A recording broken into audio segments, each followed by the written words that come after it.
Today, we'll be going on another underground adventure. This is Core Keeper, a pixel graphics sandbox survival simulator.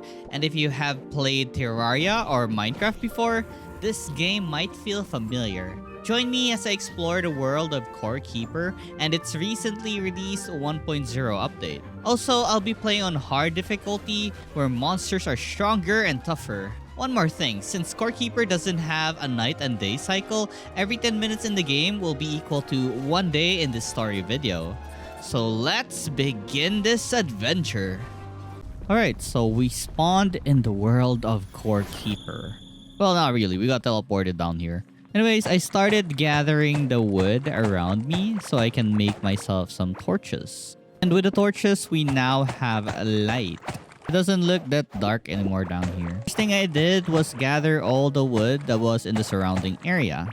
So I lighted the entire place so we have a clear visual on what was around us. And as you can see, there are various statues here. I then started making a bunch of items from the wood I have recently obtained.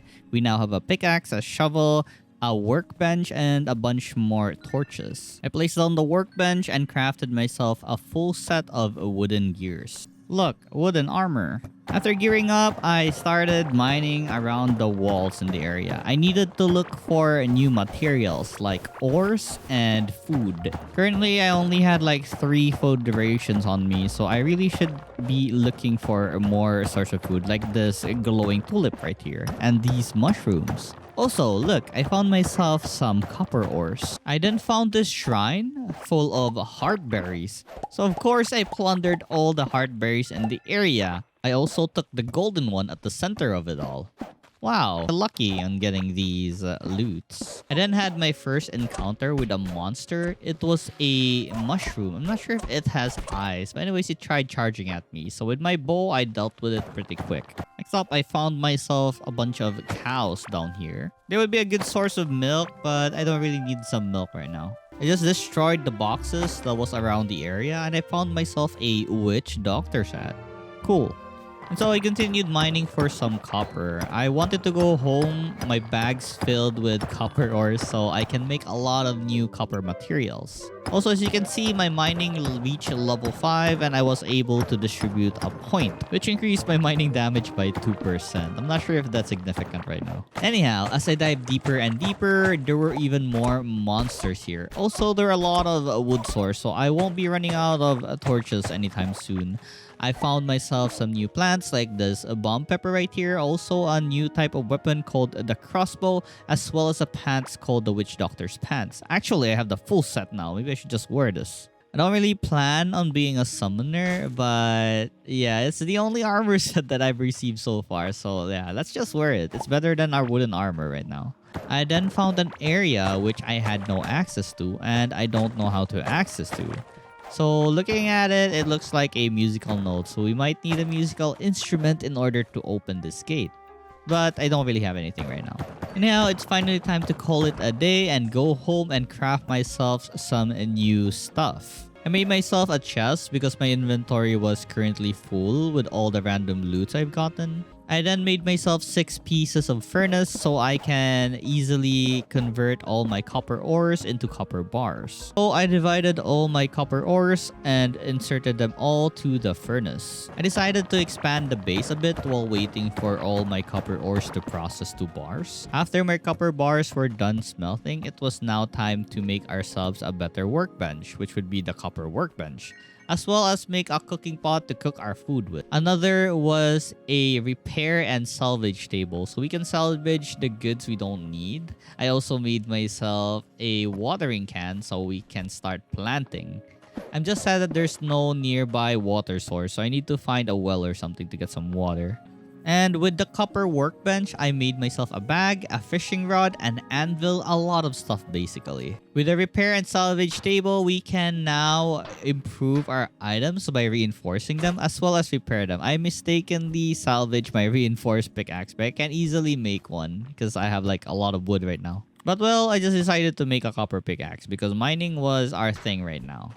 In the anvil, I crafted myself a copper helmet. Sing had more armor and health than the witch doctor had, and we don't really plan on being a summoner like I said earlier. Okay, now it's time for our cooking show. So what we're gonna do here is combine our heart berries with our glow tulips. This will get a buff that regenerates our mana. We have a blue glow as well, and plus 25 max health. Next one is the mushroom and bomb pepper. This will be our health regeneration food plus a short burst of movement speed for 1 minute. I then started plowing the land. It was now time to grow all the seeds we've obtained so far in the game, because we'll need a stock of these in order to keep our supplies of food.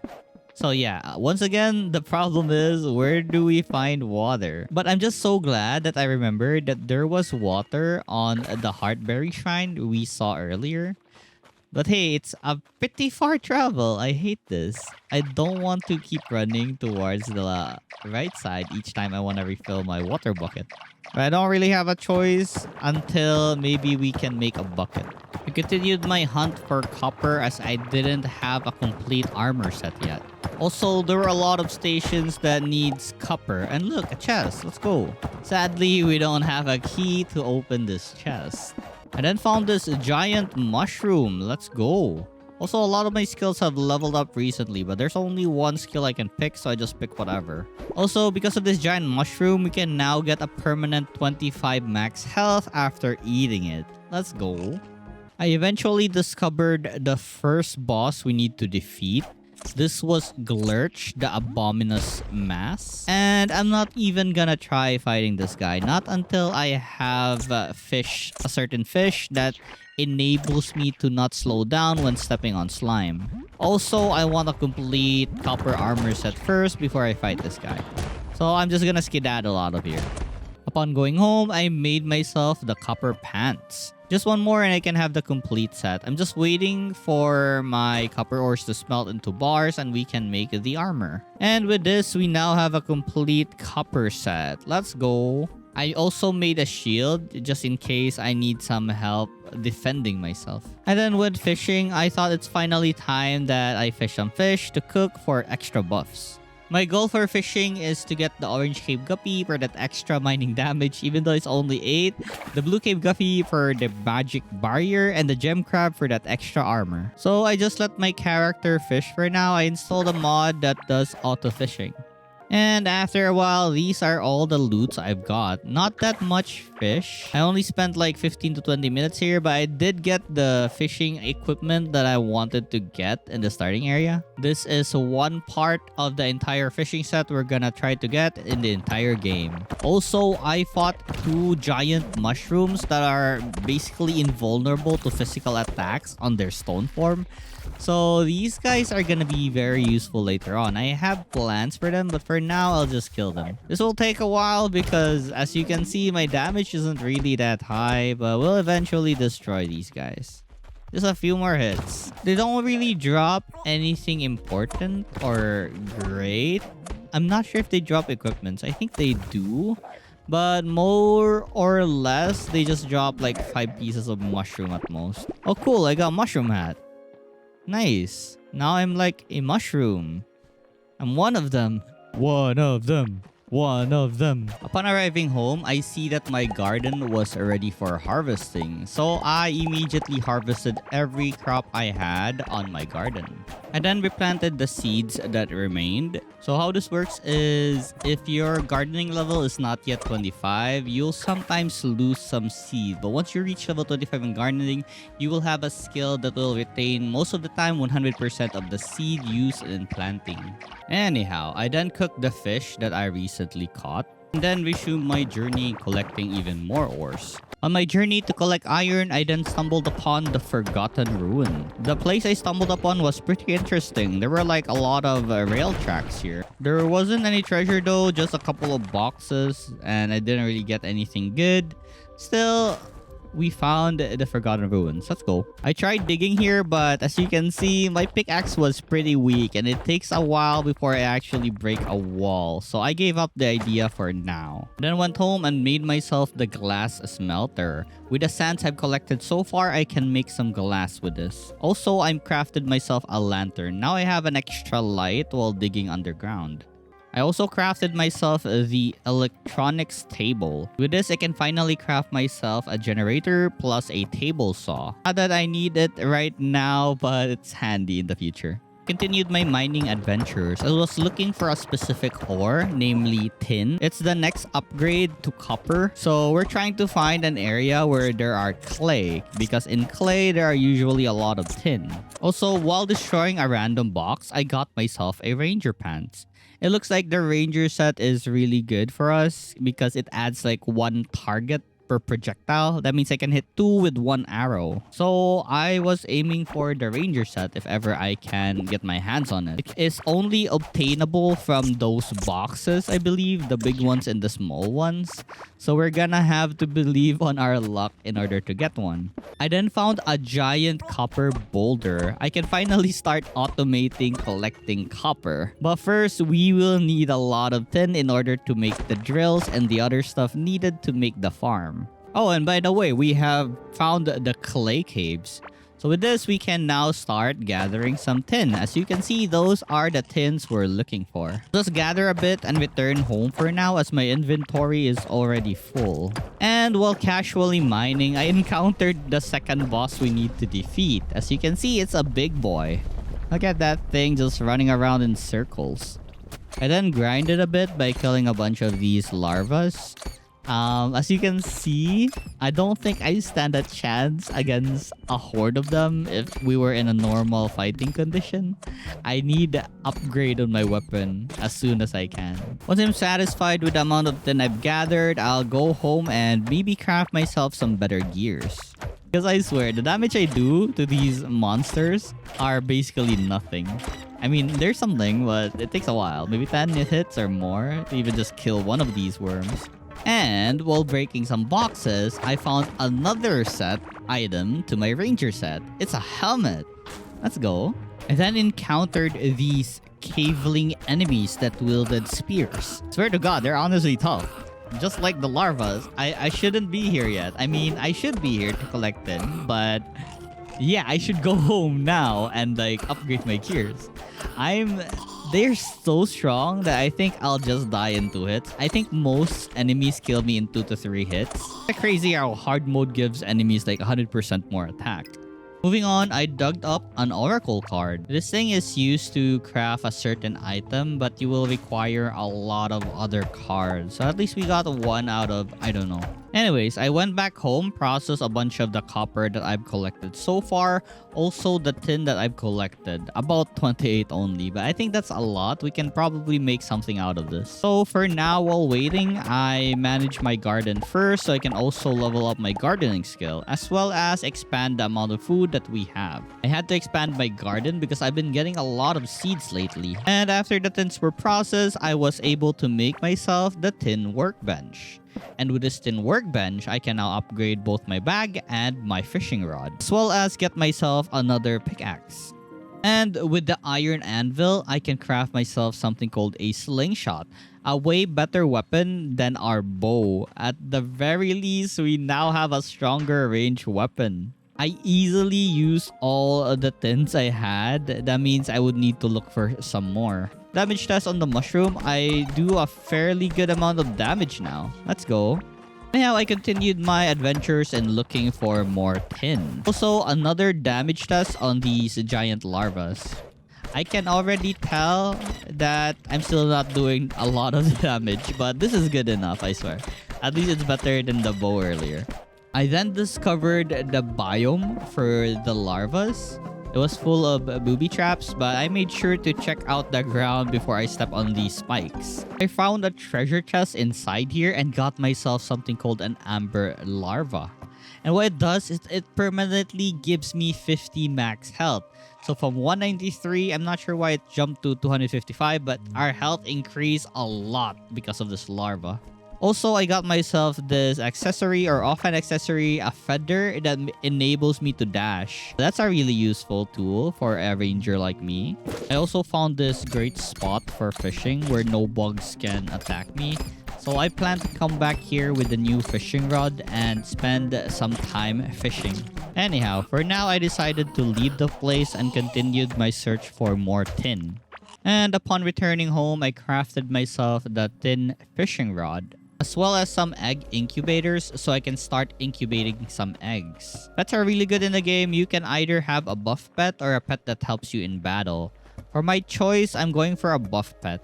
It's gonna take a while for these to hatch, but I think once we go on an adventure and come back home again, we should have a hatched egg. Now, while on my journey again towards the hive, I found a waypoint. Now we can teleport to the hive anytime we want. And because that we're in a safe area in the teleport or the waypoint spot, it was time to spend our days fishing.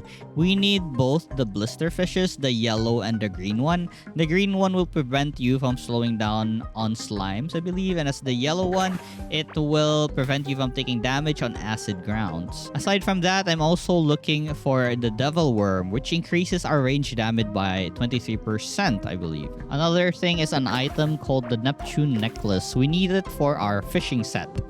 And now, after being AFK for a while, I got myself a lot of goodies. Even 4 pieces of iron chest with 2 pieces of iron key. For the fishes, as you can see, I don't think I'll need to fish here for a while. I have a lot of supply right now. Also, my fishing is now level 56. I'll be focusing on getting more rarities of fishing or having faster fishing bites on skills. So, my eggs hatch and I got some owl pets. I made sure to check their skills if there are any specific skills that I wanted. I'm more onto crit rate or attack speed. So, we'll be looking for a certain bird that has both the range attack speed and the crit rate. Anyways, for my next agenda, I went to the Forgotten Ruins to fish for a certain fish called the Teal Palace fish. It gives like 10% range attack speed. Also, I was looking for a gold fish rings here. It's part of my set. Here are the loots I got after fishing for a while. Also, one of the chests contained a sledgehammer. An iron sledgehammer. Let's go. This thing will make mining so much easier because it destroys a couple of blocks instead of just one. Also, now that I have the buff for the blister fishes, it was now time to face the first boss. Lurch the Abominous Mass. But for now, I cleared up the slimes in the surrounding area. Also, I found the waypoint. Yay, nice. I'll be taking this waypoint later. I'll show you a trick on how to mine this even if your mining damage isn't high yet. Alright, so boss fight time. Glurch isn't really hard to dodge, especially since I'm not gonna be slowed down by the slimes on the ground. He is easily avoidable just by running around, as you can see here. And my damage is amazing. Like, holy, look at that. It's already dead. Let's go. And by defeating Glurch, we have unlocked a new merchant. This guy. We can finally sell our junks to him. For the loots, well, nothing really impressive, but at the very least, I have a blob rosary necklace. Alright, that was fast. I did not expect to be very strong against Glurch. By Glurch defeated, and we have obtained the crystals, we have unlocked new types of recipe. Most important thing are the 2 new scanners that would help us locate the 2 other bosses in this area. So first, Gorn. We have already encountered that giant bug that kept moving all around in circles. As you can see in the map, he's constantly moving. The other one is Malugas the Corrupted, and what they look like, you can see the statues. They're the bosses that we're gonna be defeating soon. Also, I made myself an iron workbench, and now I had a bucket. That means I can finally get water close to my garden. And that's what I did. I just grabbed water from my bucket, dug some hole besides my garden, and expanded it so the water will spread. And now we have a water source nearby. I then made a couple of flooring so at the very least our base won't look as dirty as it is right now. I placed a couple of them on the ground before I got bored and decided to harvest the waypoint that we've recently seen at Glurch. How this works is you just basically put a drill that has a lot of mining damage compared to yourself, and then power them up with a generator and wait for the magic to happen. And once they're done drilling the portal, you can now have it on your inventory and place it wherever whatever you want. Yay, we have a portable portal now. The problem is we'll need to set up like this each time we want to get our portal back. But that's not really a problem. So I continued making my base look nice by expanding it plus adding even more flooring. And once that was done, it was finally time to wall off the base so no monsters will randomly lurk inside our base. I then added some little holes and placed a door so I could just go in and out anytime. I then made myself a house for the new merchant that we have found recently. All you really need to do is place the item, a bed, some lights, and flooring, and there he is. He suddenly appears there. I then made myself a wood farm. I'll be using a crude drill in order for the growing wood to be harvested each time it kept growing. But for now, this would work because I don't really have enough tin to make more. I then made my way towards Malugas while looking for some iron ores along the way. I honestly didn't want to face the cavelings here yet because I felt I was weak, but it seems like it's fine. But yeah, as you can see, my health went from 100 to like less than 50%. So I should really be careful on not getting hit on these guys. I then found myself a giant iron boulder. So now we can also set up our mining gig right here and we'll have unlimited supplies of iron. Really should go and gather tin so I can start my ore farm. So yeah, after this, I'll go collect a lot of tin. I fought a couple of brute cavelings. They look really dangerous, so I shouldn't really get close to these guys as much as possible. I feel like just one whack of their giant club, I'll be smashed to death. Alright, if you notice, I already have an iron bow. I actually made this earlier because I already crafted myself an iron anvil. I couldn't reinforce it though because I didn't have enough iron. Still, it has higher damage than my slingshot, so this thing was pretty good. So my next mission would be to find the waypoint at Maluga's dungeon, but for now, since I couldn't find it, I just made myself one and returned home. Because I'm always at the verge of death, I decided to craft myself some healing potions. It only heals like 30% though, but that's fine. Anyhow, I continued raiding Maluga's dungeon. I was just here for the loot. I don't really plan on fighting him yet, not until I defeat Gorn. And after diving for a while, I eventually found the waypoint. Now we have our second teleportation circle. We can extract later on once we defeat Malugas. I really hated my defense right now, so I decided to craft the iron armor set. At the very least, the armor set would protect me from getting one shot maybe. I'm just looking for one more part of my ranger set, which would be the armor. Also, I don't plan on using it anymore, not until we can get an upgrade station. So I added a new type of crop in our garden called carrot. It is a stone-like carrot, and it was obtained from the Forgotten Ruins. So the carrot adds more armor than the gem crab, so this is definitely a good food source. Okay, so second boss fight time. It's time to defeat Gorm, the Devourer. As you can see, my bow is already doing a lot of damage to this thing. Not sure why, I did not expect range to be very strong in this game. I went melee in my first attempt because range didn't do as much damage as I wanted it to do. But now that I'm trying to kill Gorn with it, I'm actually doing a lot more damage than when I was melee, I think. Also, I'm trying to kill this guy in a safer distance, and the crit is just amazing. Okay, so just a few more hits, and Gorm the Devourer is dead. Let's go. I got myself a cooking pot armor set, as you can see here. Also, a bag from Gorm. And so, I changed my armor to the cooking pot. Heck yeah, look at me now. My current goal right now was just to mine a lot of tin ores so I can start making my ore farm. Also, another thing was to look for a giant tin boulder so I can also farm that as well. I then inserted the crystal I got from Gorm and got a new recipe for a recall idol and other weapons that I don't really plan on using. Next up, I built another NPC house, this time the one that spawned by Gorge. So now we have access to summoning idols. Now we can summon the previous bosses we have defeated using these idols. So I farm Glurch for his chest. Oh my god. The improvement of my damage now that I have the iron bow is crazy compared to before. It's already dead. And by defeating this Glurch boss, I got myself the final piece to my ranger set. The ranger tunic. Alright, cool. Now we can have extra projectile shots. So I continued firing Glurch. Like I said, I just wanted its chest, so I have a better chest at base. Not those singular chests, but a wide chest. And now, the next goal was to defeat Malugas, the Corrupted. So I journeyed through its dungeon, looking for where we can summon Malugas. I got myself a nice little ring right here that increases my physical range damage by 17%. Oh my god, nice. And after a while of killing a lot of these cavelings inside the labyrinth or the dungeon, I finally found where we can summon Malugas. So first things first, I destroyed all the obstacles in the surroundings, so we'll have more space when fighting Malugas. I then returned home, and with the crystal shards that I've gotten from killing a lot of cavelings, I then crafted a bunch of the summoning idols for Malugas. The Skull of the Corrupted Shaman. And once I was ready and buffed up, I then summoned Malugas. So in this fight, I brought along a watering can because he has this attack where he burns the ground. We can easily remove the burn by watering it with our watering can. But I think it's just a waste of time doing that. I can easily just avoid all its attacks.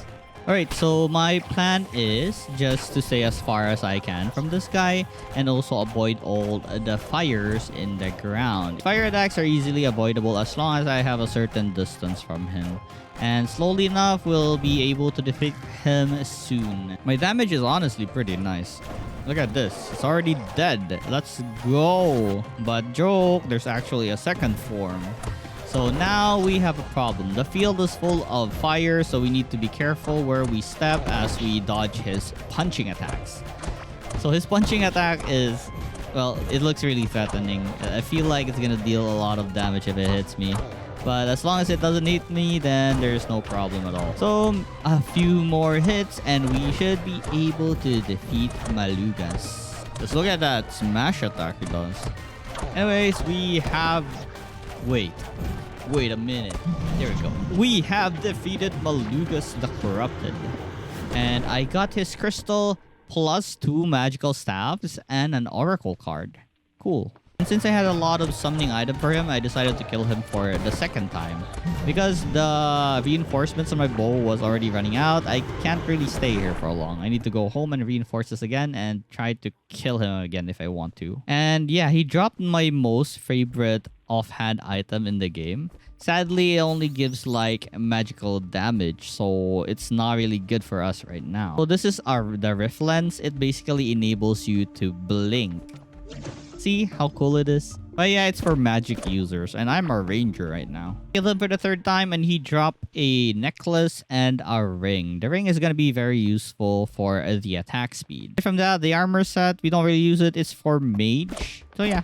I then went home and placed the crystal on Maluga's statue. And we have unlocked 3 new recipes. One is for a dagger, another is for an ancient hologram, and a blue leather tome that gives magic damage and mana regeneration. So for this hologram, we'll be needing this thing in order to craft the scanner for the next bosses we need to kill. Also, by defeating the 3 bosses, we have awakened the core. It then told us we can now pass the gate that has been blocking this inner area. So we can now go to the next biomes.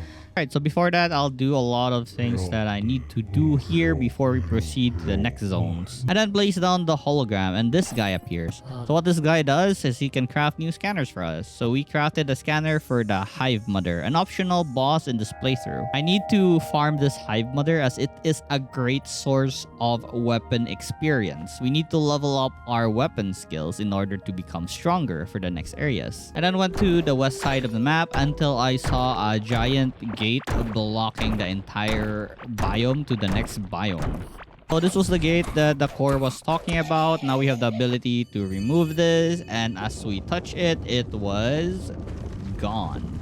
Teleported back home to report to the core. Upon reaching home, I totally forgot about the core and set up my tree farm first. I added some conveyor belts so all the items that would drop would lead to the center where I can easily loot it.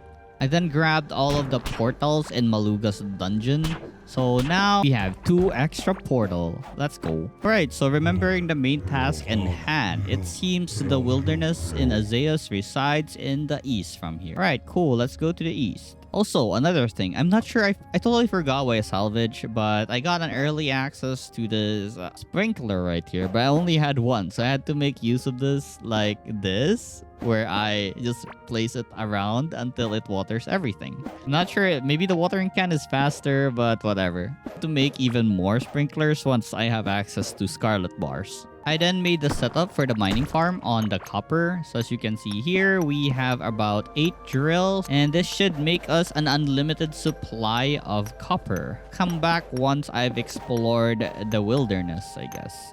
For now, I focus on going to the Hive Mother instead of going to Azea. Since I already had a full set of the Ranger gear, I wanted to level up my range skills first before I proceed to the next area. So this is the Hive Mother, and I initiated the fight. I don't really have that much high damage in order to kill it fast, so this works well. Also, remember the blister fishes, I don't really take damage on the acid ground, so I don't have anything to fear in this fight. Maybe only if I screw up and like forget to dodge or something, or yeah, the bugs touch me or something, then that's when we are in trouble. For now, I just repeat this process of shooting the Hive Mother again and again, around and around, and killing its spawn.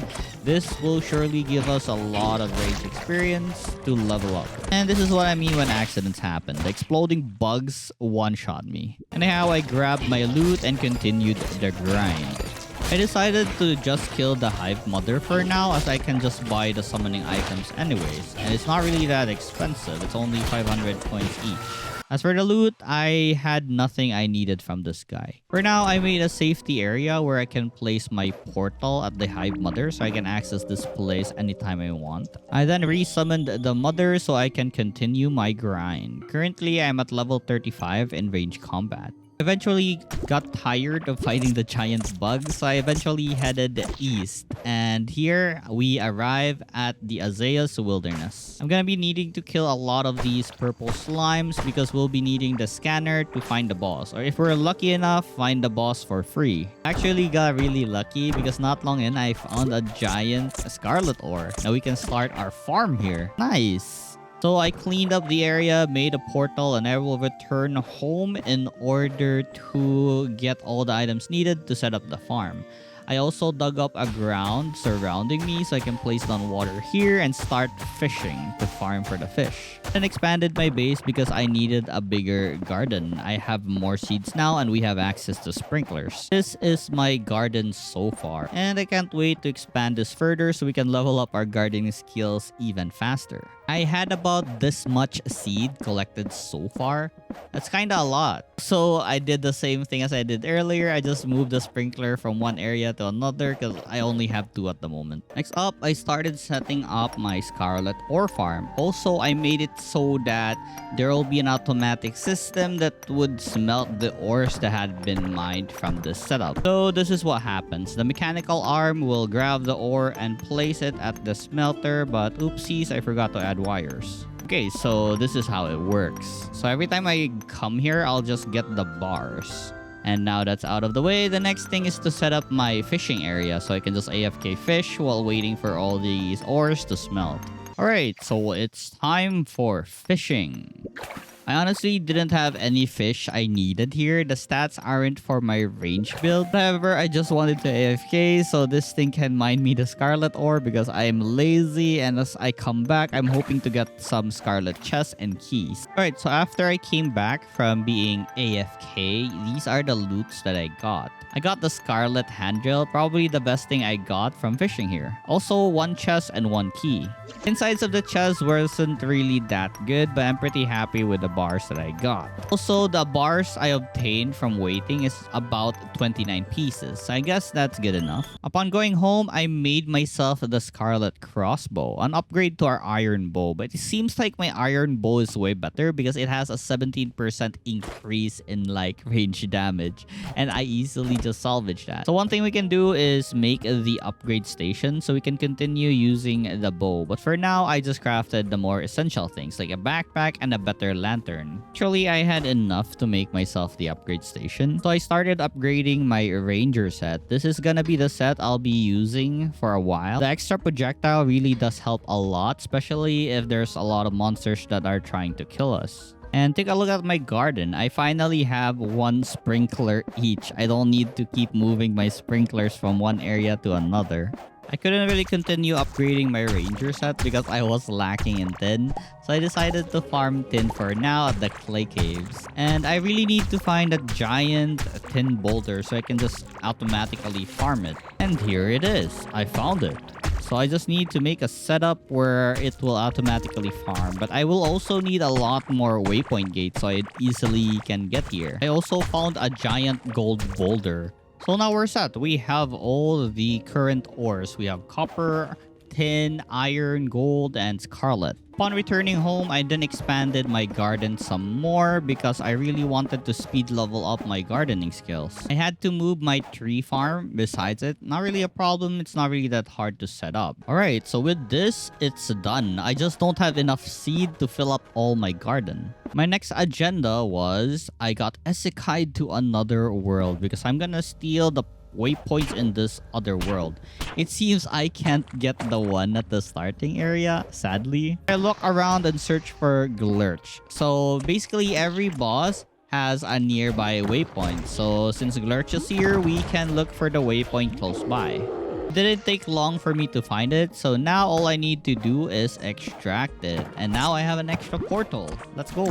I'll need about 5 of these in total, I believe. I want to place one on my tin, my gold, my bronze farms. So I guess just 3. So the extra 2 is just for, extra. So how this works is I'm just gonna copy paste the isekai seed. Since I already know where that portal is, I can easily just go there and get the other portal. Like I said, I continue doing this until I have about 5 of them. Alright, time for our farm. So I set up an iron farm, the tin farm, and actually I ran out of tin first before I could finish everything, so I had to mine for more tin. So I just did some other tasks like gardening while waiting for my tin to smelt in the furnace. I then slowly progressed to automation on smelting the iron and the other ores with the available materials I have, of course. I have about 2 tin setups so we can further increase this process. So that one down there and this one up here. And we have the gold farm. I'm still waiting for enough tin to come my way so I can finish this setup. And lastly, we have the bronze one. I know I already made one earlier, but I removed all those parts and moved it to the tin farm. Yeah, this is gonna be my copper farm. I don't really need that much copper, but it's always nice to have something that keeps supplying you with the copper bars. So I'm just putting like 3 drills here. It's the only thing I can afford right now, and I think it's enough to give me an unlimited supply of copper. Okay, now that the farms are done, it's time to upgrade my gears.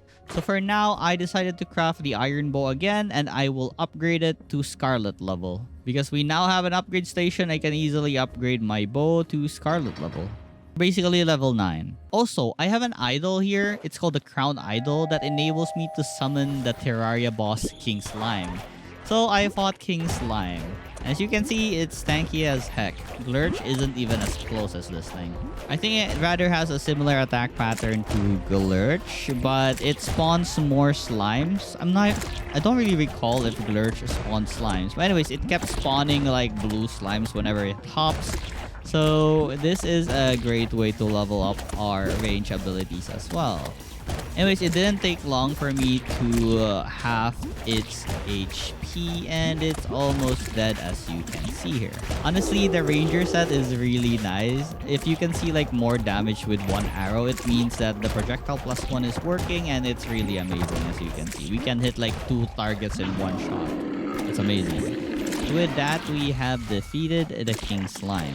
For the rewards, I got myself a egg plus a royal gel and a king slime crown. Since I'm wearing a set, I don't really want to change this armor set right now. I then upgraded all the other gears I'm wearing currently. All I really need to do now is be patient for the farms to make the bars for me, then I can upgrade most of my gears. And now I decided that while waiting, I'll just farm the Hive Mother for some range experience points. It's a more optimal way of farming this, but yeah, this works. I actually enjoy shooting the Hive Mother like this. I have a safety area if ever things get dangerous. I just switched to my fisherman set, which has the teleporting offhand item. So yeah, I could just shoot them down like this from afar. And anyways, I continued this farm for a while waiting for my bars to be made. Here are my current skill level. We have level 52 in range now. Alright, so it's time to collect all the bars we've made so far. Yeah, I made a lot, but not enough to fully upgrade my armor set right now. I could just leave my PC on while I do this, but yeah, it's time to resume my journey in the wilderness now. Well, actually, I ran out of devil worms, so I need to fish on acid water. I made a little fishing area in my base where I can safely fish here without any monsters disturbing me. I didn't fish at the Forgotten Ruins. I still needed the goldfish ring here. I never got one. So I'm gonna AFK for a bit. And this is what I got so far. And I got the ring. So we're done here. Also, I maxed out fishing. Now we have a skill that says 6% of fishing is added as range damage. 30% on max. So that's like 30 damage in total since we have like an extra 100 points in fishing due to our skill being level 100. I then fully upgraded my gears now that I had enough materials. So we're now ready to resume our adventure in Azeos Wilderness. Actually, not yet. I decided to try leveling up magic. I was very curious. So using the ranger set, magic is also considered a projectile. So I have an easier time leveling up my magic, but every time I run out of mana, I just use my bow for now. So I'm leveling up 2 weapons at the same time, magic whenever I have mana. But it runs out really fast though, that's a problem. Plan on doing this until my magic reaches like level 30. There's a certain skill that every time we crit, we're gonna be getting our mana back. So that's the level I'm aiming for. So that way, maybe we can level up magic faster. And finally, we reach level 30 in magic. And we now have mana channeling. So we recover like 2% mana each time we crit. I can already see the usefulness of this. I'm even planning to convert myself to a magician now because of this. It looks really fun. And I really love the offhand weapon of blinking. So I'm really considering on playing a mage run instead of a ranger run. Just look at that magical bolt. It's crazy. I eventually reach a point where I'll never run out of mana because I crit a lot. As you can see here, my mana just keeps recovering to full.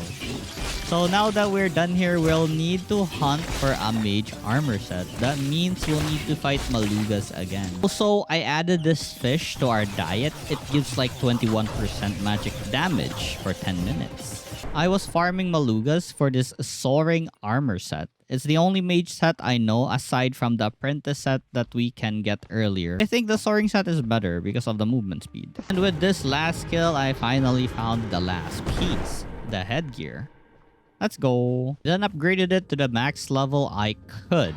Also crafted myself some swift rings because I didn't have any other ring that would help me with being a mage. Now my next goal now was to locate a mold dungeon. I'm trying to get mold rings. They can either be dropped from the monsters in the mold dungeon or can be obtained from the chest there. So that's my goal. Also, I needed like the moldy water so I can start farming the fish there as well. For the goal of this Azeos Wilderness, we'll be needing, I believe, 10 of the blue feathers in order to craft the scanner so we can locate where Azeos is, the first Titan boss we're gonna defeat. I'm very happy to find a mold dungeon very close to where my Scarlet farm is. Well, as you can see, it's like crowded with monsters. I feel so weak for some reason. I couldn't display the same amount of power I did when I was fighting the Hive Mother.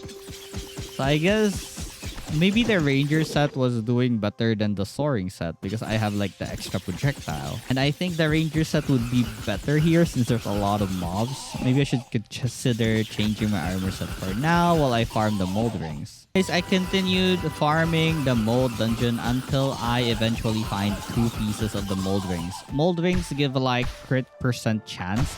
and I need crit rate in order to recover my mana. I then made myself another fishing spot on base, but this time with mold water. In order for me to have an easier time exploring the mold dungeon, I'll need to get something called a rotten fish. It's important to prevent the mold infection because when you're infected, you get slowed down. My other goal here is the black urchin that can provide both armor and thorn damage. Lastly, the kelp mantle for our fishing set.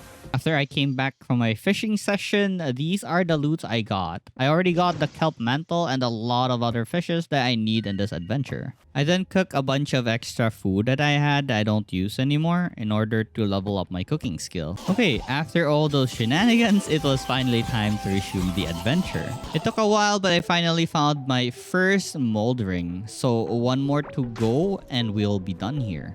I then eventually got lazy of putting my ores in their rightful smelter, so I decided to automate it like this. So if I drop a scarlet ore and it doesn't work with the other smelter, it will just push it through to the next area. And if a smelter is occupied, it will push it through to the next one. Yeah, this works well, but it's gonna be slow since it's gonna be smelting in just one area. Also, once it's done smelting, it'll put it on that red chest over there. Hell yeah, for automation, let's go. I then continued raiding the mold dungeon because I was still lacking that one more mold ring. And finally, after killing this group, I got the last mold ring I needed. Hell yeah, we'll never be running out of mana anytime soon. I then got pretty lucky because the next slime boss, the poison slime, was pretty close to where I entered this place. You can see the tremors, it's jumping. So now I did not need to spend a lot of purple slimes in order to locate it. We found him already, let's go. I also located the waypoint, so everything's good. All that's left is to defeat the boss. For now, I decided to do a lot of miscellaneous things like gardening, upgrading my gears with all the scarlet bars I've collected so far. And once I was ready, I buffed up and immediately headed over to Ivy, the poisonous mass. I believe that's his name. Alright, so this guy is similar to the other giant slimes. He just bounces and bounces, but sometimes he does a poison barrage like that. Not really a problem though. We are immune to slow down from slimes. So it's not really that hard to avoid this guy. If only I had cleared the arena, I would have an easier time. But yeah, as you can see, it's not really much of a problem. We can just teleport out if ever we're in danger. I also constantly buff myself with movement speed so I can reserve my teleport only in desperate times where, just like that, I almost got hit. So yeah, I sort of got the teleportation is OP. I love it. Anyway, just a few more hits. Ivy should be dead. And I swear to God, these random lines in the surrounding are annoying. Because, yeah, I know I have a very low defense. And since this is hard mode, they probably only two-shot me. So as much as possible, I'll avoid them. I do have my magic barrier now, though, thanks to the soaring armor set. So it shouldn't be that bad. Anyways, Ivy is dead. And for the drops, I didn't really get anything that I would use. But I'm still very happy to get the purple slime because with the purple slime, we can make potions. Anyways, I decided to kill it again because I wanted to see if I can get any item that I might use, as well as leveling up my magic skill. So after defeating Ivy, it was now time to resume our journey in collecting 10 feathers so we can locate where Azeus is. And after I got all the 10 feathers, I made the scanner and scanned wherever the heck Azeus the Sky Titan was. And it seems like he was pretty far from where we were trying to look for him. Anyhow, now that I know where he is, it was time to drill through or go towards where he was. I eventually reached my destination, but first off, we need to find where the waypoint is. And once that I've found it, it's time to make its summoning item, then we can fight Azeus. For now, more gardening, as I need the gardening skill. The gardening skill contains a certain passive which increases your crit hit damage, and I want that. So for the cooking, I plan to just sell all of these, the ones that I don't use, to the merchant. They sell pretty well and would give me a lot of money. I also upgraded my potion to the greater healing potion, which heals like 40% compared to the previous one, which only heals like 30%. Now that I'm ready, it was now time to summon Azeus. Alright, so Azeus does like this lightning attacks, and all I need to do is avoid them. So this is gonna be an easy fight because we have our teleport offhand item. So I can easily just teleport to the other side if I'm in an emergency. I won't be misusing my teleport just randomly. I want to save it for dangerous situations. Also, it summons blue rocks like those and it uses it to heal itself. So I need to focus on destroying the rocks before it heals itself. And just like that, I teleported because I had no escape from there. Honestly, at this point, I'm just praising the teleport again and again because I really love the skill. I like it. I like how they added this item. It's the best. Anyways, just a few more hits and the enraged Azaleas should be dead, but it keeps summoning rock and disturbs our attempt to kill it. Anyways, a few more hits. Let's go. So, almost dead. Almost there. Yeah, even if I have a really high crit hit chance, if my magic doesn't hit, I won't be able to crit and won't be able to regenerate mana.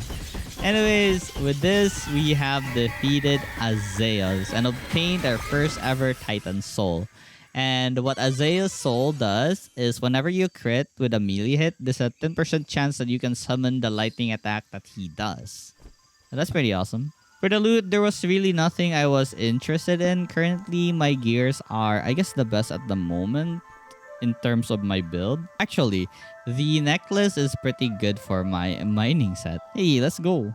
Alright, so for the next boss, we need to go to the Sunken Sea, in which Amaroth resides. It can be found on the north from here. Alright, let's go to the north. But first, I built another area where another NPC can be summoned. So this is the Fisherman NPC where we can buy some bait. So now, even though the core said to head north, I remember there was a sea at the west, so I went west. So we now arrive at the Sunken Sea. And for the enemies here, these are the blue or the slippery slimes. And they're very annoying once they hit you. Even the bubbles, when they hit, they're very annoying because it makes you slip. I hate slipping in this game. You basically lose control of your character because it's so hard to control when you're slipping. I really hate the mechanic. As much as possible, I avoid getting hit from any of these enemies. So there are two goals here. One would be to get a lot of blue slimes in order to make the scanner. And another one is to get, I think, 20 pieces of seashells in order to make the scanner for Amaroth, the next titan we need to beat as well.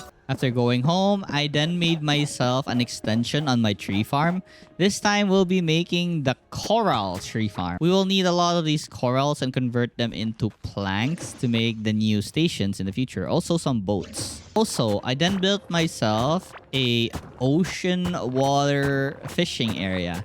So it's time to AFK fish once more. Alright, it's time to fish. Basically, all the fish that I can loot in the ocean is very helpful to me right now. We have both the silver and the golden dart that gives about 31% crit hit damage and 11% dodge chance. The pink and white Cora Lotto that gives about 50 max mana, 36 magic barrier, and about 15% mining speed. And lastly, the bottom tracer that gives about 2.8 mana every second. For the item, I just need the diving helmet here to add to my fishing gears. And after a while of fishing, this is what I got. I got myself an octarine hammer, 2 chests, a diving helmet, and a lot of fish. Let's go. Okay, I then decided to kidnap a bunch of these giant stone mushrooms because in the future, I can use them as weapon experience. Because when they're on their stone form, you can easily level up using them. So I got this idea from 2Z Point. Instead of like getting the hologram thingy, I guess, to summon them, I'm not really far in the game yet. I'll just wait till I encounter some or lure some here and trap them here and then I can farm them. Alright, it was now time to go back to the Sunken Sea and collect the slimes plus the shells. Also, of course, the octarine ores that we need in order to progress. I then discovered this thing that had like a golden fish. I was hoping that I have finally found a dungeon here so I can start collecting some mage items from the mage enemies there. But I was wrong. It was just this fish here. I then found a giant octarine ore boulder. So it was now time to set this place up into a farm. We now have a thing that would give us unlimited supplies of octarine. Let's go. So I wasted no time and immediately set up the farm. I made it so that there were 2 smelters since I'm using red drills now. Anyways, continuing with our adventure. It's time to look for that giant slime and Amaroth. I never really needed a boat here because I can always just use all the blocks that I've mined so far from the start of the game. Also, I found this giant dragon or maybe a serpent bone surrounded with a lot of shells plus a chest. I got myself a spine ring that increases my damage against bosses by 28%. That's a pretty good accessory. Eventually stumbled upon the dungeon that I was looking for. It was full of these mage cavelings. So I'm hoping that they would drop their armor. Maybe they're better than the current armor I'm wearing. So inside these caves were these golems and they hit pretty hard. So I must make sure that I avoid most of their attack. But oh my god, there's so many enemies inside here. I'm not sure why. They just decided to stack on this area. No problem, I can just slowly defeat them one by one. See that damage right there? I'm basically 3 hits. Unless I don't have any magic barrier, then I'm just 2 hits.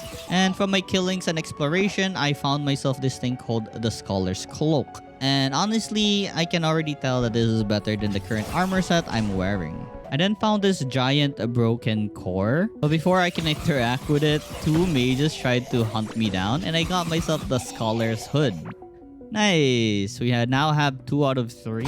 Okay, going back. Upon interacting with the core, I got this overwrite transcript. It says it's a unique component. Another item I found was a string. I almost ignored it, but good thing I came back because it looks really rare.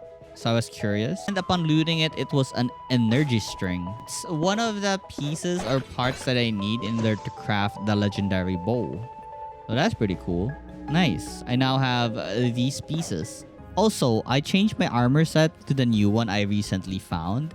And I look pretty cool. I look like a stronger version of myself than earlier. This dungeon was pretty huge, so it took a while before I actually finished exploring this place. But it's fine because I was looking for a couple more armor set that these guys were dropping. Also, I was hoping that they would drop their staff so I can try using it. So yeah, aside from the Scholar set, they also dropped this thing called the Sorcerer set. That's one of the things I want to farm these cavelings for. Anyways, after all that farming, I finally had enough to make the scanner for the slime boss, Morpha. And so I scanned the underground and finally located Morpha. He was just directly above me or north from me. Alright, cool. I was exploring somewhere very far from Morpha. But at the very least, we now know where he is. So I, of course, made my way to Morpha. Also, I got myself a summoning item called Tome of the Deep. I can summon a jellyfish that circles around me. I did get distracted though because there was another dungeon just towards Morpha, so I decided to explore this one first before we go to Morpha. And after reaching where Morpha was, all I need to do now was locate the waypoint. And finally, I found the waypoint. Okay, so now it's time to prepare for the fight. Okay, so I decided not to prepare and just fought Morpha, the aquatic mass. So all I really need to do is just shoot my staff and back away. Just keep doing this until it dies. And look at that. Okay, I'm gonna chase after him whenever he tries to stop. But as you can see, it's very easy to avoid, especially if you're ranged. You can just avoid all the slippery stuff and avoid the bubbles. And just continuously shoot Morpha with your ranged weapon. And we're already at half health, just a bit more, and Morpha should be dead. I like it when he does the bubble attack because he can't really do anything to it. So a few more hits and it should be dead.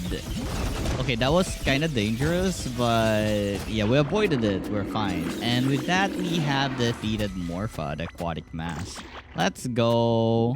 For the loot, I got an armor and Morphos ring, which increases critical damage. So if ever we'll have more, let's say, critical chance, I guess I'll change my ring to Morphos ring for more critical damage. Also, I finished collecting all the seashells we need, and now it's time to scan where Omoroth is. So initiating the scan. Oh my god, he's kind of far but near from where we searched at the beginning. Alright, cool. And so I made my way towards Omoroth. But I got sidelined again because I found another dungeon. I'm gonna explore this first before continuing to Omoroth. And after searching the entire place, I didn't get anything rare. So yeah, I think I wasted my time. Anyways, it's time to go and fight Omoroth. After arriving at the destination, first things first, it's time to find the waypoint.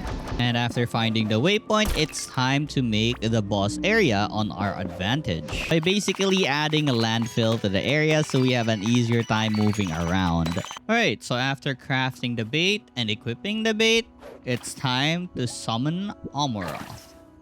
So immediately after I summoned Omoroth, I equipped my teleportation thing on my fishing set and switch over to my mage set. So yeah, this fight is gonna be just me avoiding the tornadoes, because when he spawns his tentacles, because we have a landfill, it immediately dies, but it will open up the land. So that's kind of a problem, just a bit. Also, another problem here is that the tornado actually sucks me towards them. So I need to make sure that I avoid them at all costs because they hurt a lot if I get hit. You can see that, right? 330 damage. It destroyed my magic barrier instantly. Like, what even is a magic barrier at this point? Anyways, our damage is just so good. Almost already dying. Like, a bit more hit and he will die. I'm pretty amazed how much we crit right now. And it's like 700 per hit in a rapid fire succession. Omoroth stands no chance. But yeah, the amount of tornado he's throwing is a lot right now. So I need to be careful here. Anyways, with this, we have defeated Omoroth. Let's go. And we got our second Titan Soul. This one is actually really good for us since we're doing range attack. So basically, we have a 3% chance of summoning a tornado. Also, I got an armor and a pants from Omoroth as well as a necklace. This is gonna be good for our mining set. You can see here, my mining set is pretty bad because the ideal of mining set can be found in the Desert of Beginnings, which is the next area we're gonna go to. So this would work for now. We have a lot of damage from this. I mean, mining damage from this. Alright, so Mr. Egg says the Desert of Beginning, in which Raakar resides, can be found to the south from here. Cool. But for now, I decided to kidnap a bunch of mushroom first to my den of giant mushrooms in the future. Just luring them one by one whenever I encounter some and just dig up a hole so they can't escape. So now we have two. Once we have multiple, we can actually start grinding for our weapon experience. I actually did not stop there and continued kidnapping a bunch of these mushrooms. I have about 4 of them now. I'll continue to add more, but I think 4 is already enough to start grinding for summoning level or other weapons. So I equipped a gear which gives me more unit to summon and started grinding both my magic and summoning. I can just easily spam it like this. They will die eventually, as you can see. Even if we're doing just 1 damage, they will eventually die. So I need to stop at some point and let them reset their HP and continue doing this. So to level up my skills. I continued adding more and even added railings so they will be pushed to the left side so I have an easier time hitting them. I lure them to the right so I can put the rails. It's a dangerous job because I will die in just a few hits. Anyways, here's the full setup I went with. I also tried leveling my melee because there's a certain skill in melee that would help boost our attack against bosses. Basically, I need to reach about level 80, 85 or something, or maybe 100. Yeah, I was doing this for a while. I look at my melee at 61 and my summoning at like 53 already. I got tired of leveling up my skills and decided to head south now so we can visit the Desert of Beginnings. And upon arriving at the Desert of Beginnings, I was greeted with a lot of galaxite ores, so I was very happy to mine this. Wow. I then went home and made myself some Fury Forge so I can start smelting these 15 pieces of galaxite ores. So my next goal right now was figuring out how to automate this thing so I can just insert the ores inside and have it get smelted. So for my plan to work, I actually needed to expand my base. So that's what I'm doing right now. So this is the final product. So as you can see here, there are 3 Fury Forges, a lot of those hand clamps, because the Fury Forges are just so big, so I have to do it like this. This isn't really optimized, but if it works, it works. Anyways, continuing on at the Desert of Beginnings, my goal would be to look for a giant boulder of galaxite. I can also start the automatic farm for galaxite. I stumbled upon an oasis of sort here, and there was this volcano at the center. There was really no point of this. It looks pretty. So for the monsters here, there was this red scarab that if you do too much damage to it, it will explode itself. Also, our goal here is to collect about 50 pieces of those red things you see in the floor so we can make the scanner for Rakar. As well as, I believe, 120 pieces of magma slimes, but I haven't found a volcano yet. I eventually found the volcano, and it was now time to explore this thing because I really want the mining set that the volcano gives. Now I'll return home because I needed to rebuff myself as well as store some items. Inside this volcano caves, the slimes weren't really a problem. They were easy to deal with. The only problem I have here are the butterflies that shoots fire. And oh my god, I discovered 2 giant galaxite boulders right here. Amazing. It was now time to clean this area up and set up the mining farm. I also made sure to add automation on smelting these ores. So I had like 2 Fury Forge here ready to smelt these things. Now that I have found the galaxite boulders, it's now time to set up our fishing farm. But first, I decided to explore the cave because I wanted the mining set, as I said earlier. Also, I can't believe that the next slime boss was actually just here at my location, somewhere deep inside, which I can't see yet. I felt a tremor while exploring the place, and I knew that the boss was here. And upon returning home, a lot of my galaxite has already turned to bars, so it was now time to make a new working table and anvil. With this new workbench, I can make the galaxite fishing rod. Now I can fish in lava.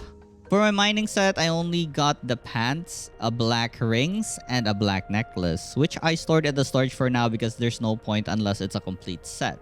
So I continued my killings in the volcano in hopes to get the items I need for the mining set. I eventually stumbled upon the waypoint here. So now all we need to worry about is killing the slime boss. I think the name was Ignis or Igneous. Right, I also found this galaxite hammer. Now I one-shot basically the Desert of Beginnings walls with my mining set. For the miner's helmet, I'll need to fish in lava. There's only a 0.53% chance of it dropping from fishing. So this is basically the set for now. I'm just missing the helmet. I'm only wearing 1 black ring as I feel like the topaz ring is better. Anyhow, since my galaxite farm is making bars for me, I will now go and fish. All the fish here are important as well. I have the solid spikebacks that gives like 38 armor, 50 thorn damage, 78 max health, and 206 mining damage. Brown Doontail that gives like 14% range attack speed. Craziest fish I know that gives like 50% more damage. The Tornus Kingfish. So yeah, those are the fish I'm aiming for here. Nothing else. Basically everything that we can get from the Desert of Beginnings water. After coming back from my AFK session, just look at the amount of fish I got. Also, I got like 4 galaxite chests as well as 1 singular key. But we can just easily make the key with our key molding area. I also got a card and a puppet ring that increases our max minion count by 1. This is going to be great for leveling up our summoning. Alright, so for our next agenda, lava fishing. Okay, first, we have the Elder Dragonfish and the Verdant Dragonfish. One gives like 14% critical hit chance and immune to burning. And the other one gives like 41% critical hit damage. We have the lava eaters here. The bright lava especially, it gives like 21% more healing from health over time regeneration, like our burrito on our 9 hotkey bar. Also, this dark lava eater, 7 life on melee hit. I plan to get the magical sword that drops from the mummies. This one is gonna be useful once we got that sword. And lastly, the Starlight Nautilus, which gives like 7% critical hit. I ignored the 8.5% melee and range attack speed as it overrides with a Doontail. I'm not entirely sure, but yeah, from experience, I think it overrides it. Unless I eat it first, then the Doontail. Alright, so after fishing for a long time, I did not get the miner's helmet, but I did get a lot of fish, and I'm satisfied. I had to reorganize my food, so how I buff up, if you're curious, is I place them on a chest, swap my hotbar with the food, so I can eat them one by one.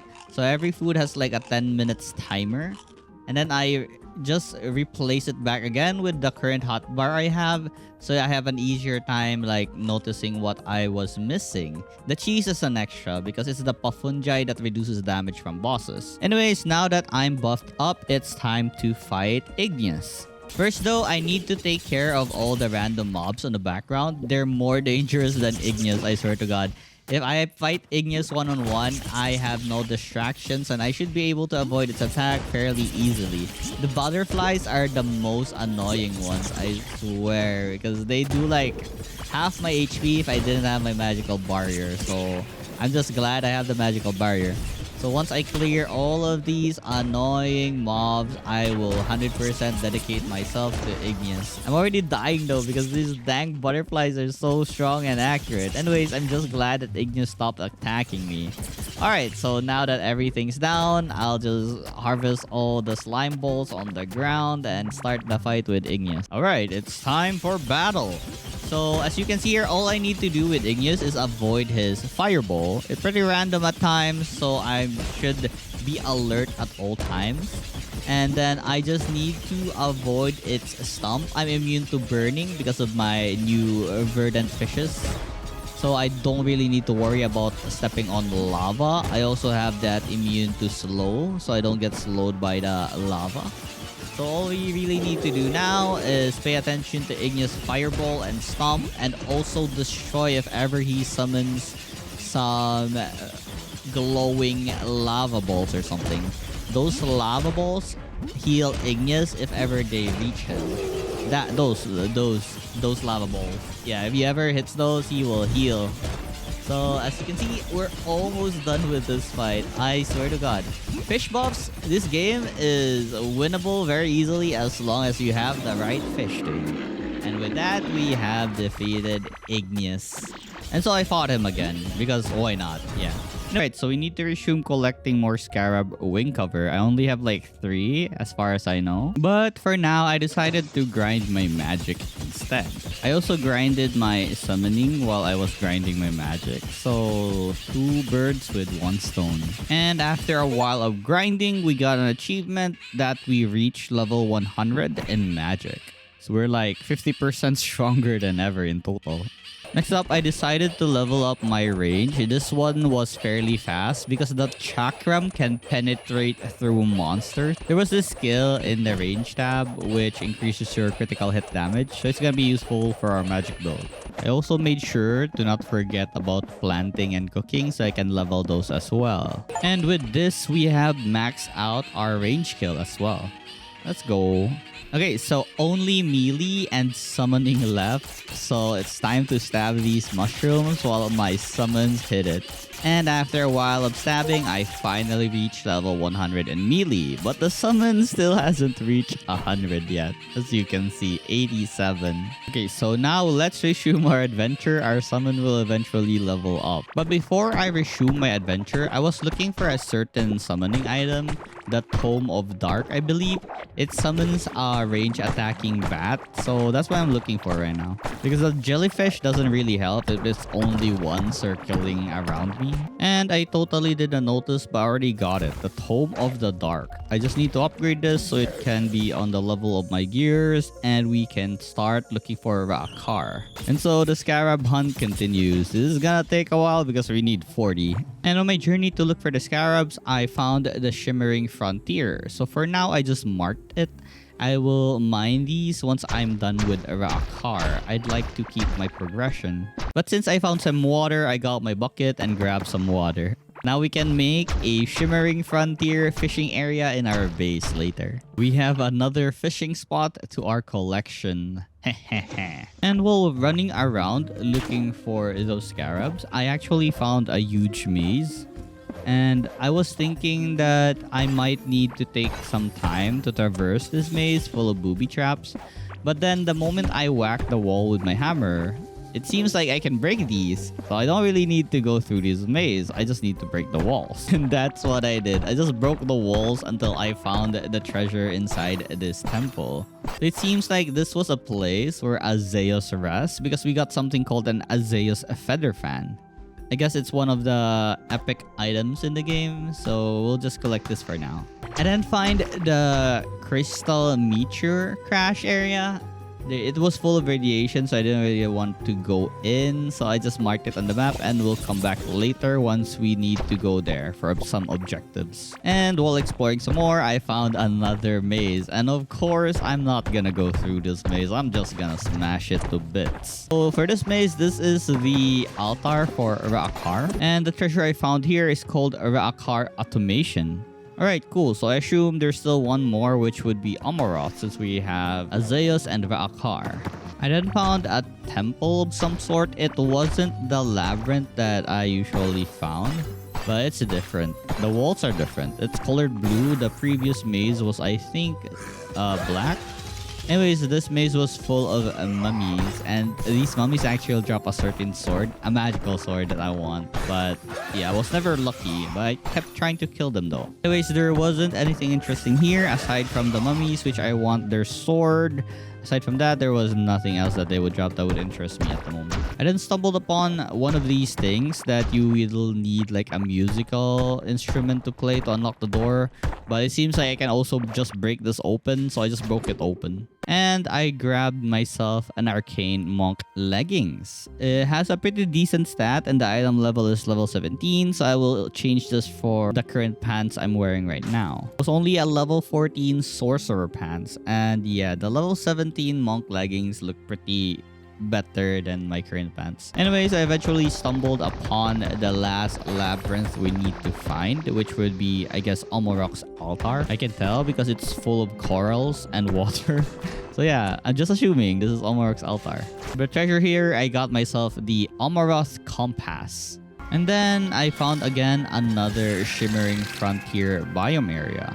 So of course, I'll mark it in the map as well. The main focus, once again, are the scarabs. Well, since I was here, sure, why not? Let me just kill every monster here and loot all the loots I can get from here, like the wood and the radiation crystals. So this crystal radiates radiation and it will damage you. So I need to mine it very fast or else I'm gonna suffer some damage. Damage isn't really that high. It's like 80 per tick. And I have like, I think already around 800 HP. So it's gonna take a while for me to die anyways.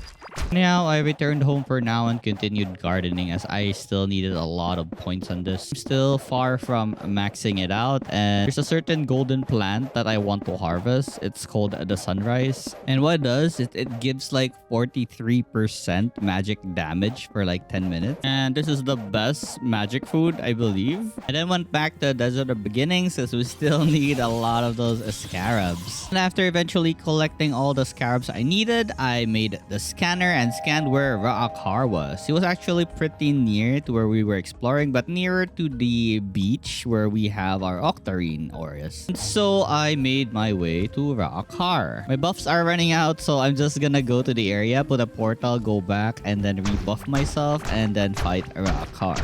I crafted the summoning item, I place it down, and we'll begin the fight with Raakar. Fully buff and ready to go. I totally forgot to summon my bat, but anyways, look at my damage.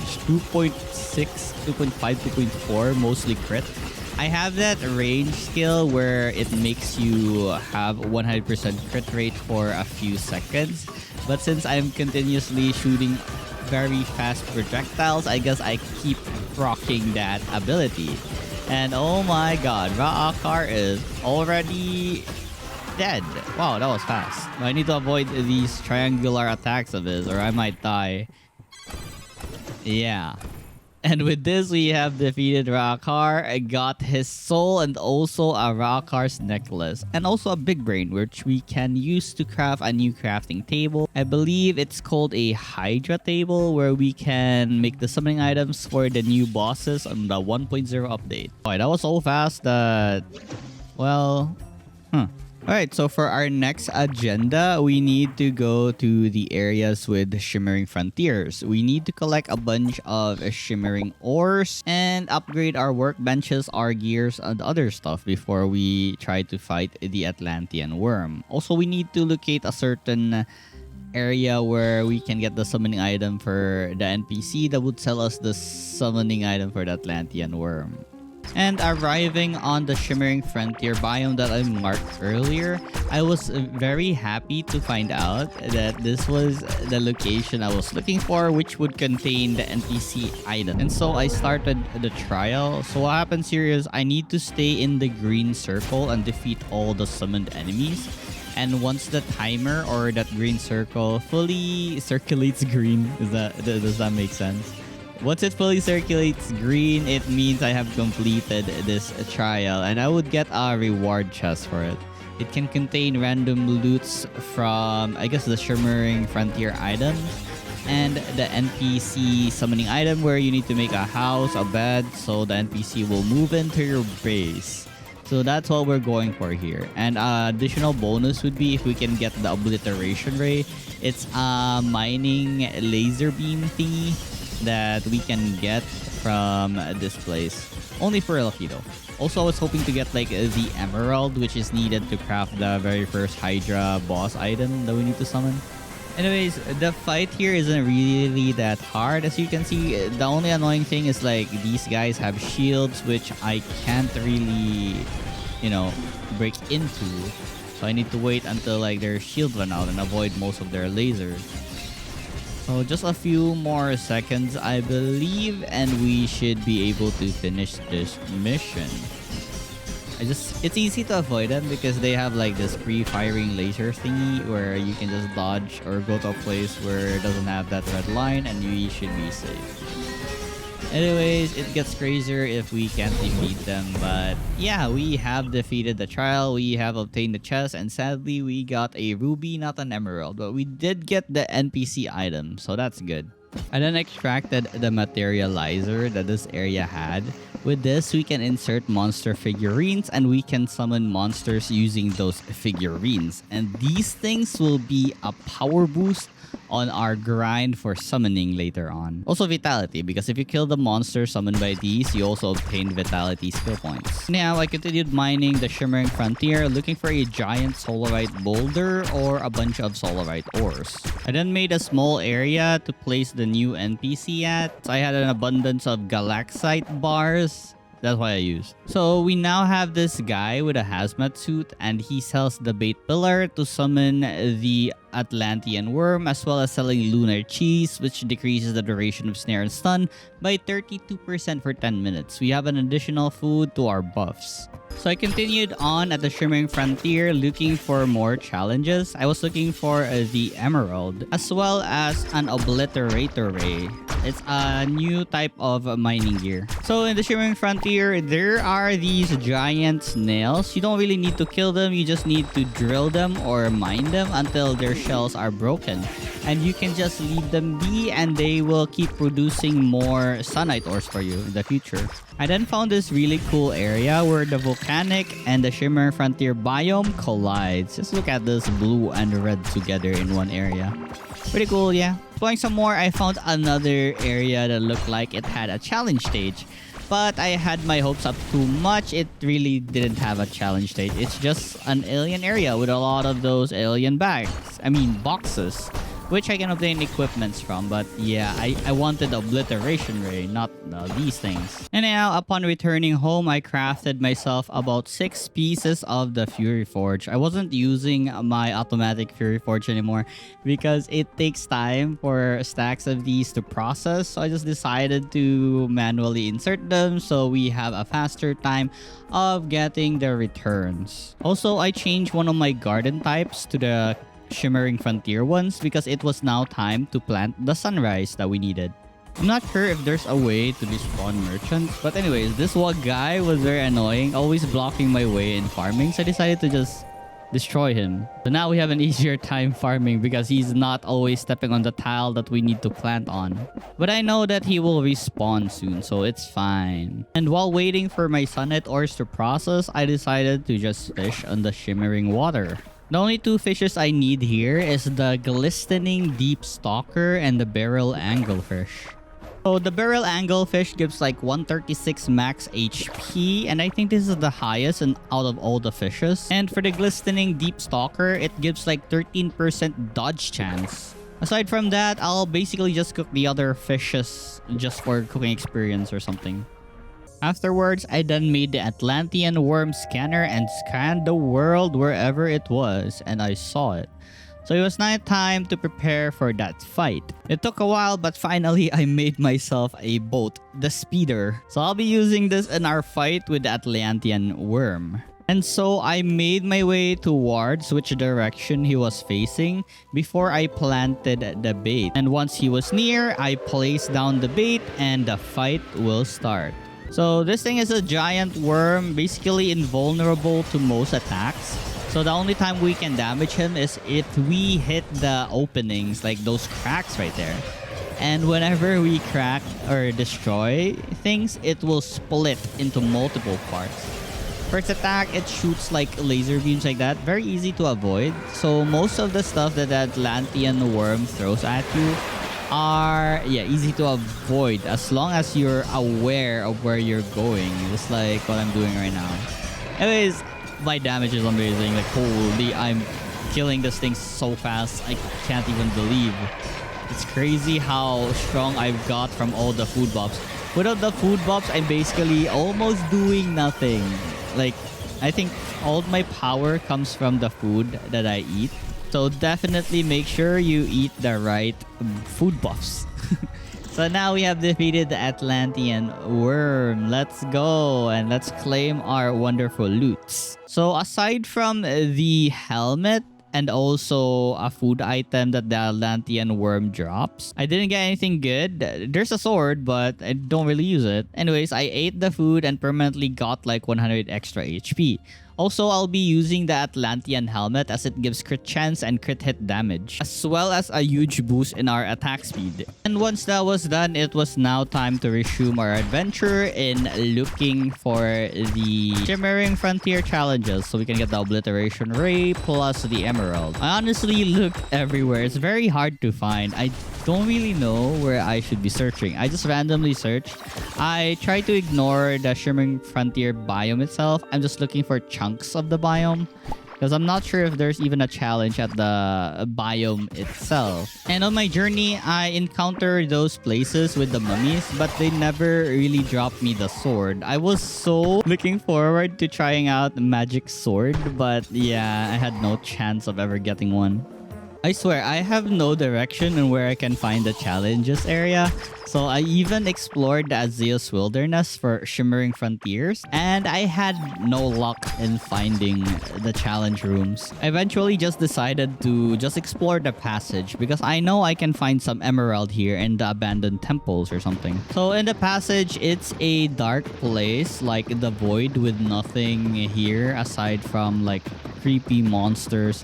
And if you notice those glowing sparkling rocks, those are the new ores that we can get here, and it's called Pandemonium.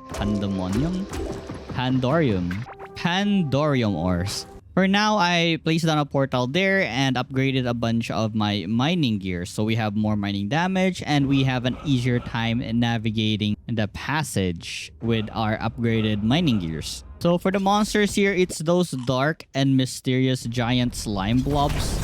I almost died there, but luckily we are very strong with our magic weapons, so we avoided death. Also, while exploring, I found water, so I used the bucket and grabbed some water. Now we have our very own water from the passage biome. We can start fishing for the fish. So this is probably the last area we can fish for new food. And all of these fishes are very useful. They have so much stats that they can give you. So first we have the Terra Trilobite. It has like 344 mining damage. And I'm gonna pair this with my white axolotl. Then we have the Lithu Trilobite, which I'm gonna pair with my sunrise. It has like 69 mana and 43 magic barrier. The pink and green horn Pico, which gives like minion damage 52%, attack speed 36%, and a critical hit chance of 12%. Then we have this thing right here called the Rifshan Lampfish. I don't really plan on using this because the sunrise is way better than this and every other stats as well. So just wanted to plug it in. So this is the monstrosity of a food that I made. It has like 54% more magic damage. Like, oh my god. I then continued my search for the emerald in the passage. I really just wanted to start the Hydra fight. I found a couple of the temples I was looking for, but none of them contained the emerald. Just how rare is that thing? So another thing I was looking here was an altar that enabled me to craft the new types of gears. Also a scanner for the boss in this place. Now, after I felt like a tremor while I was exploring, I skedaddled out there so fast. I did not want to die from this boss. Anyhow, after the boss has passed, I continued my search and finally found the altar. So I immediately extracted it. Upon returning home, I crafted myself 3 scanners. Druidra, Cryidra, and Pydra. Not sure if I'm saying everything right. Anyways, I scanned the entire world for these bosses. So these guys were constantly on the move. And in order for us to summon them, we just need the whistles. But like I said, I need the emerald in order to craft one of the summoning items. Also, I then placed down the rift statue and crafted the scanner for Urslime. It's so hard to pronounce this, I swear. So anyways, this is the boss of the passage. And as you can see, it's circling around the area. It's like Gorn. And so I resumed my journey again at the passage, just looking for that dang emerald. I kept finding rift statues after I found that other one. And also, it's a good time for me to scout a big area when we can fight like the giant boss later on. So I now have a path where I can run to if ever we're in a chase or something. And finally, after a long search, there it is, the goddamn jungle emerald that we need to summon the boss. Cool. I crafted a certain staff called the Chaos Staff. It shoots like random projectiles. So yeah, I made a mistake and I had to waste some time rearranging the base again. So for now that we have the emerald, we can summon the bosses anytime. I decided to level up my skills for now before we fight our last battles. Really just wanted to make my summoning skill level 100, so this will take some time. I tried out grinding at the Hive Mother as well so I can level up my vitality. I totally forgot that I had the materializer at this point. Also, I've sold most of my figurines, so I don't really have any figurines to use at the materializer. So grinding here was okay-ish. I was leveling up some vitality.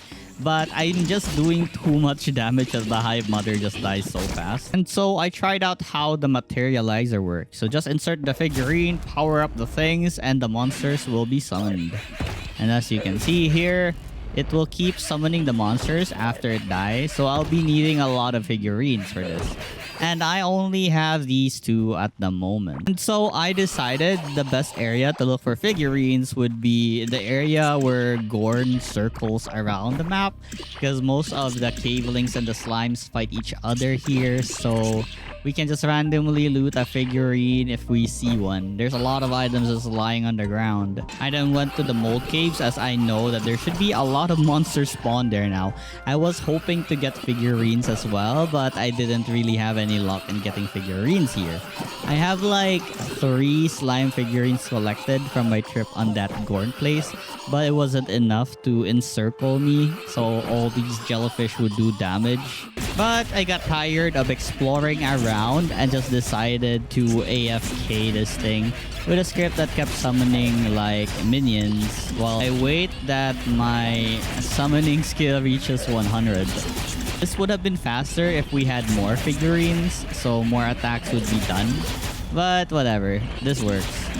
And finally, it happened. We have reached level 100 in summoning. Let's go. So what I took here is increase in magic power, also barrier for every active minion, and this one, that long-lasting minion thing. The only thing left was to reach level 100 in vitality.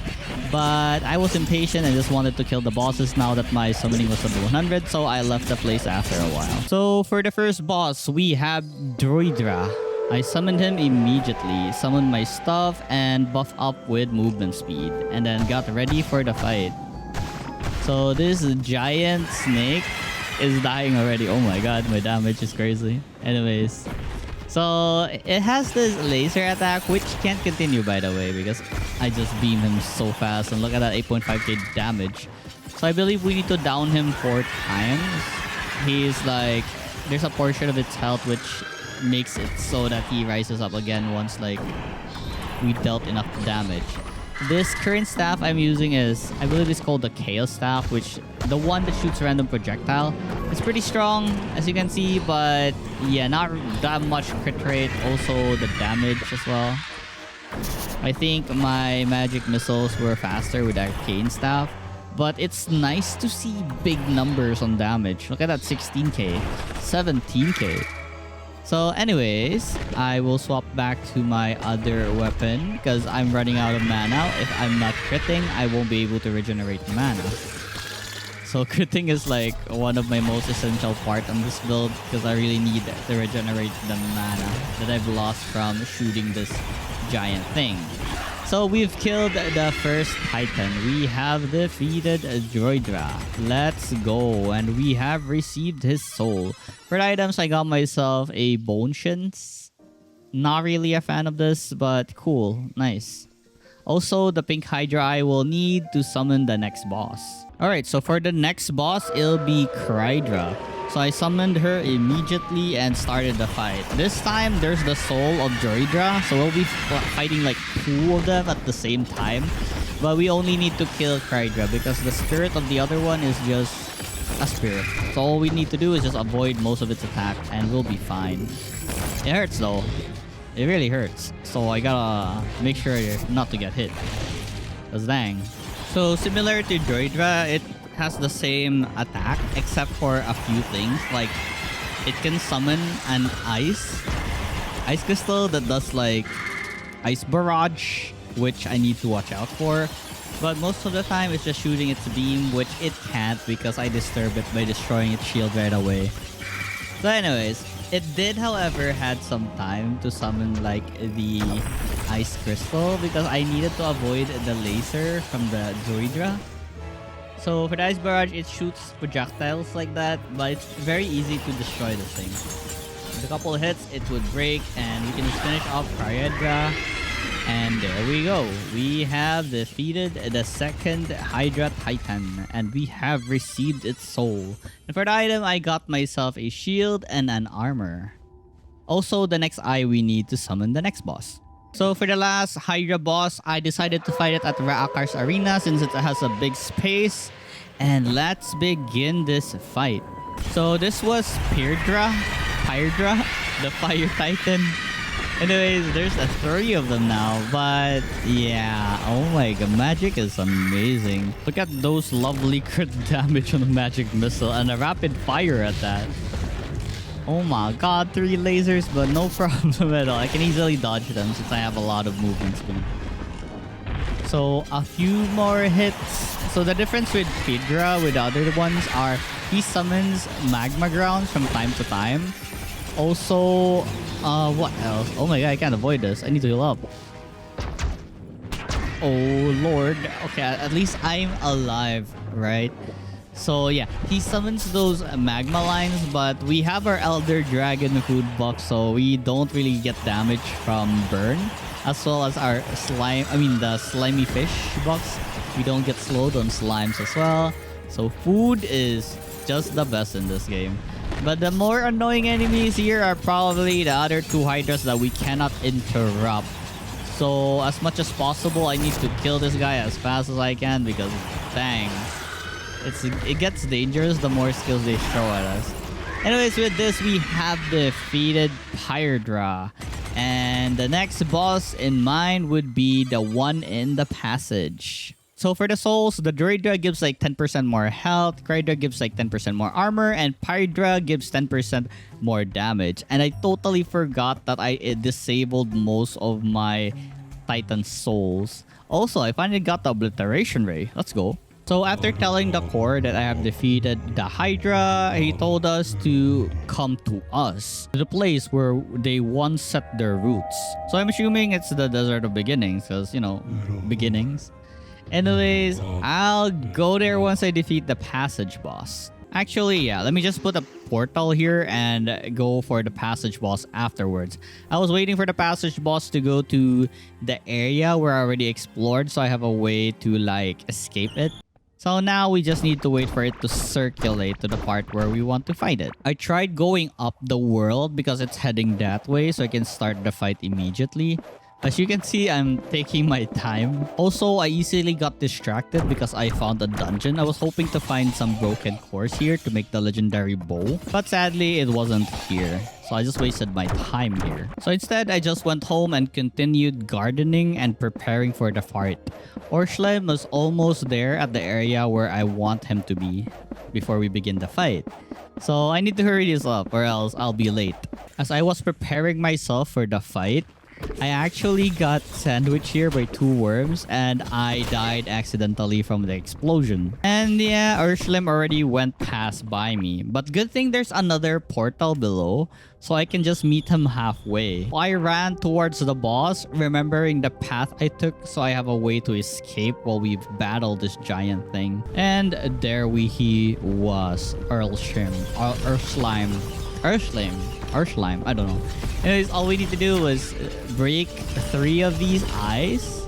And once we do, it's time to beat the sussy thing that comes out after we break those eyes. And yeah, we just rinse and repeat this. I guess I'm just doing so much damage that this is so easy. As you can see, we're having a breeze. Well, not really. Sometimes we'll be running for our life. Because, well, it gets faster as time goes on. So that's why the new armor set for this place was a movement speed armor set. But yeah, we have our teleport, so we should be fine. We have leeways of like running away if ever things get worse. So a few more hits maybe and we shall be done with this boss. See, it's getting faster. I have a hard time killing this thing now. But still, manageable. Our movement speed is supporting us from this. And with this, I believe it should be... Oh my god, so many annoying worms. I might die. I'm gonna cry. But no, we're fine. Just a few more hits and this sussy thing will die. Alright, I think one more to go. Just one more. It's really getting faster. I can tell. And these goddamn annoying worms. And oh my god, yeah, like I said, we need to be careful on where we should be going or else we'll get stuck. Good thing I have my teleport or else we would have been stuck and died there. But yeah, I believe we have defeated Urshlim already. Let's go. We have defeated Urshlim. So one more boss left. So for the loot, I got not really the armor set, but I got like 2 parts of it. Also a figurine and 2 emeralds. And there's this thing called the giant mitochondrion, which gives a permanent 100 health. Let's go. Another health food. And so I spared no time and I immediately went to the Desert of Beginnings to fight the final boss. But for now, let me just mine all these meteor chunks on the surrounding. Because if you combine this, you can get like an offhand item that gives you a lot of damage. But I love my teleport, so I'm not exchanging my teleport for this. Basically, this is the crystal meteor shard, and you can combine it all to turn into a crystal meteor chunk. Alright, let's not waste time anymore and wake up the final boss. The radiation is annoying though, but it disappears after summoning this thing. So this is, I guess, basically the core in its prime or form or something. So he said their world was erased and they discovered this one we're currently at. And there have been mistakes. That's why this happened to them, I guess. And thanks to us, they are finally accomplished or something. Then he tells us there's no room for us in this rekindled society. How dare you, after all the help I did, like defeating the Titans. And immediately the boss initiated the fight for me. And as you can see, easily avoidable by our teleport. It's lightning attacks. But sometimes it's very annoying because it's hard to notice when he does that lightning attack because there's no room here. Maybe I should have expanded this place before I fought the boss, so I have more room to run. Anyways, as you can see, already half health. We're doing so much damage. I love magic. It's crazy. Also, I've been drinking this potion that gives me like 40% more damage, I believe, but reduces also... No. But increases damage I take by 40% as well. So it's a glass cannon. I'm a glass cannon right now. So I basically die fast, but they also die fast. Let's look at the damage. Lovely, lovely damage. And with us, we have defeated the boss. Okay, cool. And he has a second form. Alright, let's go round 2. No problem. Oh, he has that core icon in his aura thingy. Anyways,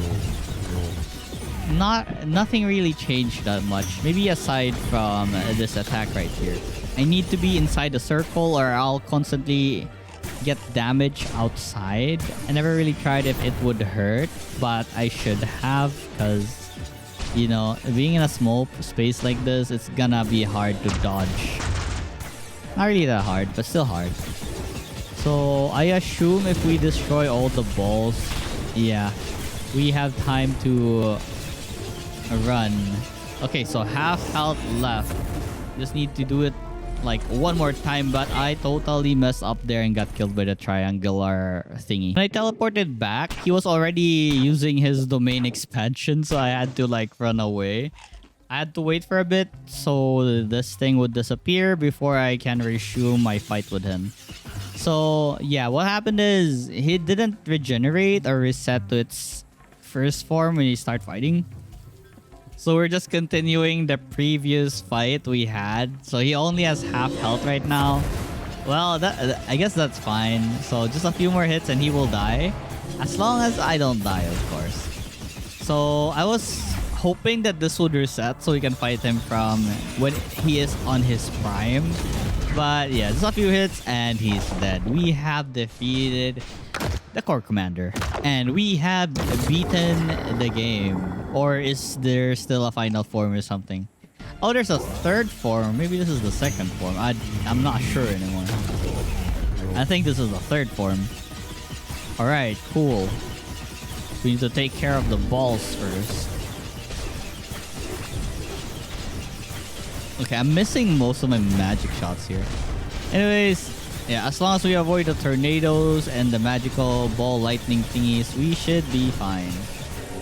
It's really hard to avoid the tornadoes because they suck you, but as long as I throw magic at it, my character usually just stays in place. Oh lord. Alright, cool. Cool. Magic barrier is the best. Anyways, I think... yeah, we have defeated the Unleashed Core Commander. And with this, we have defeated the final boss of the game. Lost because you did not thank us for our job well done. Well, anyways, let's see what the loots are.